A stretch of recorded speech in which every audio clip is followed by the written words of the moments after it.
Assalamualaikum warahmatullahi wabarakatuh. Perkenalkan, saya Rafli Hasanuddin, NIM 192142100,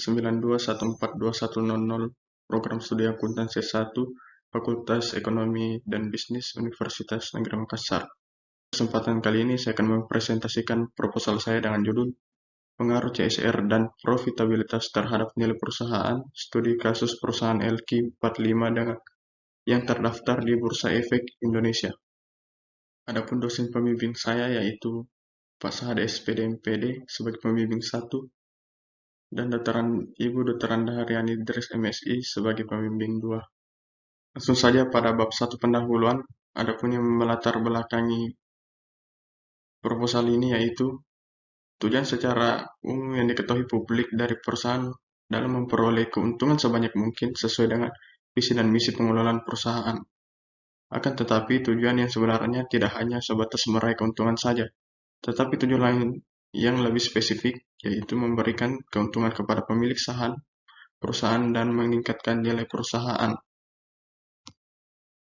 Nilai perusahaan merupakan persepsi investor terhadap tingkat keberhasilan manajer dalam mengelola sumber daya perusahaan yang dipercayakan kepadanya yang sering dihubungkan dengan harga saham. Nilai perusahaan akan meningkat apabila perusahaan mampu mencapai laba yang ditargetkan. Banyaknya muncul perusahaan-perusahaan baru membuat persaingan semakin ketat. Perusahaan mulai berkembang tidak hanya fokus pada internal perusahaan atau meningkatkan keuntungan saja, tetapi mulai melihat kondisi eksternal perusahaan dengan pertanggungjawaban terhadap lingkungan sekitar dan kesenjangan sosial. Akibat aktivitas perusahaan yang tidak tertanggulangi, Corporate Social Responsibility atau CSR adalah konsep suatu perusahaan di mana bertanggung jawab atas dampak aktivitas operasionalnya terhadap karyawan, pemegang saham, masyarakat, dan pemangku kepentingan lainnya serta lingkungan. Berdasarkan pasal 2 dan 3 Undang-Undang 4 Tahun 2014 tentang tanggung jawab sosial dan perseroan terbatas, disebutkan bahwa setiap perseroan selaku subjek hukum mempunyai tanggung jawab sosial dan lingkungan. Salah satu perusahaan yang menunjukkan kinerja CSR dengan membuat dan mempublikasikan laporan keberlanjutan atau sustainability reporting. Suatu perusahaan akan bertahan jika mendapatkan keuntungan atau profitabilitas atau kemampuan perusahaan untuk memperoleh laba secara komprehensif, mengkonversi penjualan menjadi keuntungan dan arus kas. Profitabilitas dalam penelitian ini diukur dengan return on equity atau ROE. Semakin tinggi hasil dari perhitungan ROE, maka harga saham juga akan tinggi dan nilai perusahaan akan baik. Selanjutnya, rumusan masalah. Berdasarkan latar belakang yang telah dikemukakan, maka yang menjadi rumusan masalah dalam penelitian ini adalah bagaimana pengaruh CSR dan profitabilitas terhadap nilai perusahaan pada perusahaan LQ 45 yang terdaftar di Bursa Efek Indonesia. Tujuan dan manfaat penelitian. Tujuan penelitian berdasarkan rumusan masalah, maka tujuan dari penelitian ini adalah untuk mengetahui pengaruh CSR dan profitabilitas terhadap nilai perusahaan LQ 45 yang terdaftar di Bursa Efek Indonesia. Manfaat penelitian terbagi dua, yaitu manfaat praktis dan manfaat teoritis. Manfaat praktis bagi perusahaan yaitu penelitian ini dapat dijadikan sebagai bahan referensi bagi perusahaan, khususnya perusahaan LQ45 dalam menilai tingkat pertumbuhan profitabilitas dan nilai perusahaan, serta mengevaluasi kinerja perusahaan dalam tanggung jawab sosial sebagai kegiatan eksternal perusahaan. Bagi masyarakat, penelitian ini dapat dijadikan referensi bagi masyarakat dalam melakukan investasi bagi calon investor di perusahaan LQ45. Bagi mahasiswa, penelitian ini dapat dijadikan referensi kajian akademik terkait judul penelitian pengaruh CSR dan profitabilitas terhadap nilai perusahaan, serta dapat dijadikan sebagai bahan pembelajaran mengenai perusahaan LQ45. Selanjutnya, manfaat teoritis. Penelitian ini dapat dijadikan sebagai referensi atau bahan rujukan bagi penelitian selanjutnya mengenai pengaruh CSR dan profitabilitas terhadap nilai perusahaan. Selanjutnya, pada bagian bab 2, yaitu tinjauan pustaka.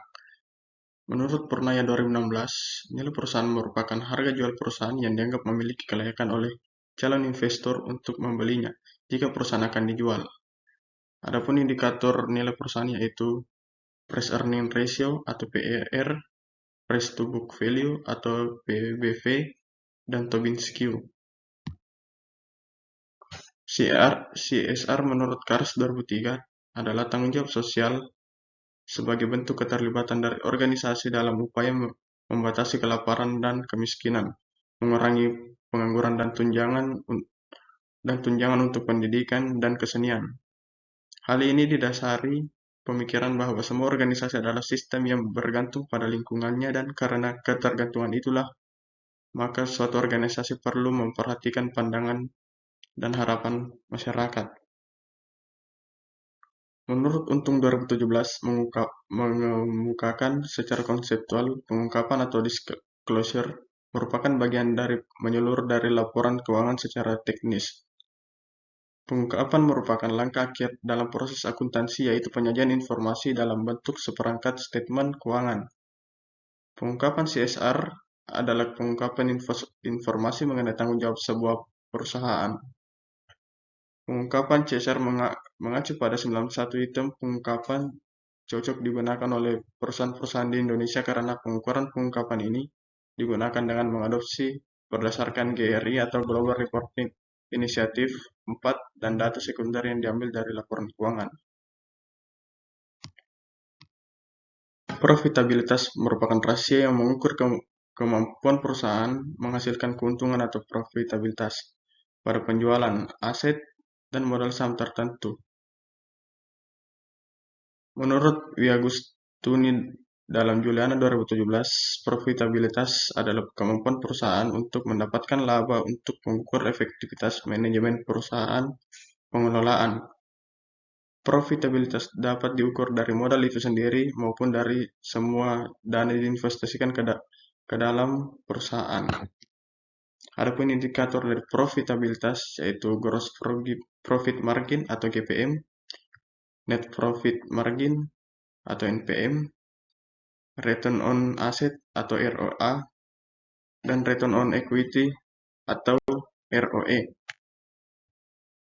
Adapun penelitian terdahulu yang menjadi acuan pada penelitiannya ini yaitu hasil dari penelitian Soleha tahun 2020 dengan judul Pengaruh Corporate Social Responsibility, Kepemilikan Manajerial dan Kepemilikan Institusional terhadap nilai perusahaan pertambangan yang terdaftar di Bursa Efek Indonesia periode 2016 sampai 2018. Berdasarkan hasil penelitian, diketahui bahwa terdapat pengaruh secara parsial antara corporate social responsibility terhadap nilai perusahaan dengan nilai signifikansi sebesar 0,000 dan nilai T statistik dihitung sebesar 1295158. Penelitian terdahulu selanjutnya yaitu hasil dari penelitian Riando 2022 dengan judul Pengaruh Profitabilitas terhadap Nilai Perusahaan dengan Struktur Modal sebagai Variabel Intervening pada perusahaan tambang PT Adaro Energi periode 2015 sampai 2019. Hasil penelitian ini mengemukakan bahwa nilai perusahaan dipengaruhi oleh profitabilitas dengan arah hubungan yang positif. Penelitian terdahulu selanjutnya yaitu penelitian dari Johan dan Septariani tahun 2020 dengan judul Pengaruh Profitabilitas terhadap Nilai Perusahaan Farmasi yang terdaftar di Bursa Efek Indonesia periode 2014 sampai 2018. Hasil penelitian Return on Equity atau profitabilitas tidak terpengaruh signifikan terhadap Price to Book Value atau nilai perusahaan farmasi di Bursa Efek Indonesia tahun 2014 sampai 2018. Selanjutnya pada bagian bab 3 yaitu variabel dan desain penelitian. Variabel bebas dalam penelitian ini adalah CSR sebagai X1 dan profitabilitas disimbolkan sebagai X2 serta variabel terikat yaitu nilai perusahaan disimbolkan sebagai Y. Adapun desain penelitian bisa dilihat dari gambar yang tertera. Selanjutnya, populasi dan sampel. Populasi dalam penelitian ini adalah seluruh perusahaan LQ45 yang terdaftar di Bursa Efek Indonesia. Pengambilan sampel dalam penelitian ini menggunakan teknik purposive sampling berdasarkan kriteria pemilihan sampel yang telah ditentukan.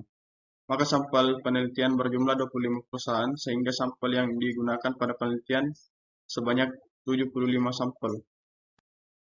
Selanjutnya, teknik pengumpulan dan analisis data. Teknik pengumpulan data dalam penelitian ini adalah teknik dokumentasi, yaitu pengumpulan data dengan cara mengumpulkan dokumen-dokumen harga saham close date, laporan keberlanjutan, dan laporan keuangan. Analisis data dilakukan untuk menjawab rumusan masalah data hipotesis yang diajukan dengan menggunakan uji statistik. Adapun analisis data yang digunakan yaitu analisis regresi linear berkanta, uji asumsi klasik, dan uji hipotesis. Itulah hasil presentasi saya, kurang lebihnya mohon dimaafkan. Assalamualaikum warahmatullahi wabarakatuh.